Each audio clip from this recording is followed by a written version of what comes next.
Welcome to Dr. Khanna's Path Care. I, Dr. Sherry Khanna, will discuss today about a test, HbA1c. A simple test, but a very important test. In fact, a gold standard test.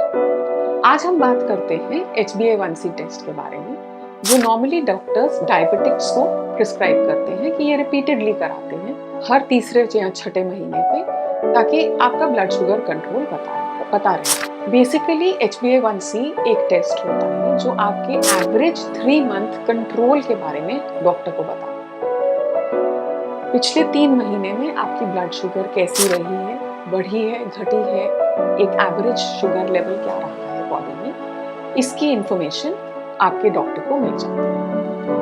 होता क्या है ये test?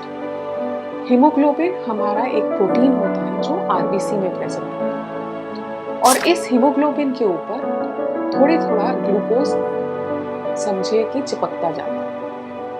3 महीने की average कैसे बताते हैं? क्योंकि आरबीसी जो होते हैं उनकी लाइफ स्पैन 120 दिन होती है, मतलब 3 महीने होती है। तो हमें ये पता चलता रहता है कि पूरे पिछले 3 महीने में हमारा शुगर का कंट्रोल कैसा रहा है।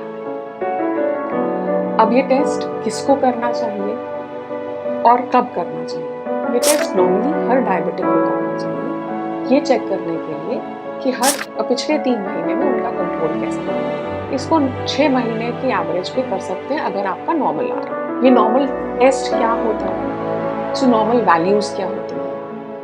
काफ़ी सारी एसोसिएशंस हैं, हर एक की अपनी अपनी एक रेंज रहती है, बट जो जनरली डॉक्टर्स जिसको फॉलो करते हैं उसके हिसाब से अगर आपकी वैल्यू HbA1c की 6 से नीचे है तो आप नॉर्मल हैं, 6 to 6.4 है तो प्री डायबिटिक है, और मोर देन 6.5 है तो आप डायबिटिक। एज के हिसाब से भी ये वैल्यूज थोड़ी वेरी करती हैं। सो अगर आपकी एज लेस देन 40 ईयर्स है तो 6 नॉर्मल माना जाता है।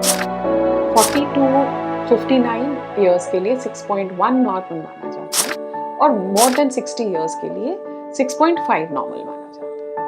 इम्पॉर्टेंट ये है कि ये आपको एक इंडिकेटर देता है कि आपके पिछले 3 महीने के वैल्यूज शुगर के क्या रहे होंगे। टेस्ट करने के गोल्ड स्टैंडर्ड मेथड जो है वो है इलेक्ट्रोफोरेसिस का। और भी कई मेथड्स हैं जिससे HbA1c टेस्ट किया जा सकता है। एक यूनिट चेंज होने से HbA1c आपके 25% कॉम्प्लिकेशंस जो डायबिटीज की हैं वो घट सकती है।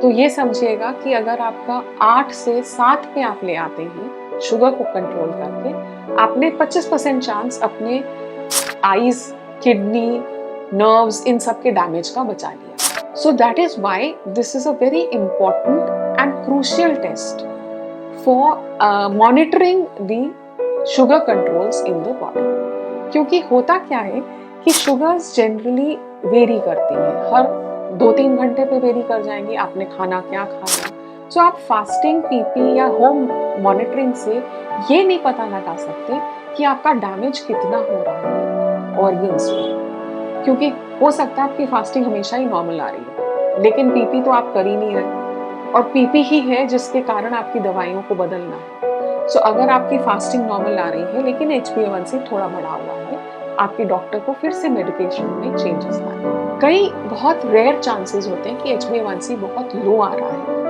उसके कारण बेसिकली कोई ना कोई थैलेसीमिया या इस टाइप का कोई आपको रेड ब्लड सेल का डिसऑर्डर होगा, जिसके कारण, या हेमोलिटिक एनीमिया होगा जिसके कारण आपका HbA1c 4 से भी नीचे आ रहा है। तो उस सिचुएशंस को एक अलग तरीके से टेस्ट करा के हैंडल। कोई और क्वेश्चंस यदि आपके पास हैं या कोई और इन्फॉर्मेशन आपको चाहिए इस टेस्ट के बारे में, आप नीचे कमेंट सेक्शन में लिख दीजिए, हम आपको आंसर्स इमीडिएटली या जल्द से जल्द आपके पास पहुंचाएंगे। Thank you so much for watching the video.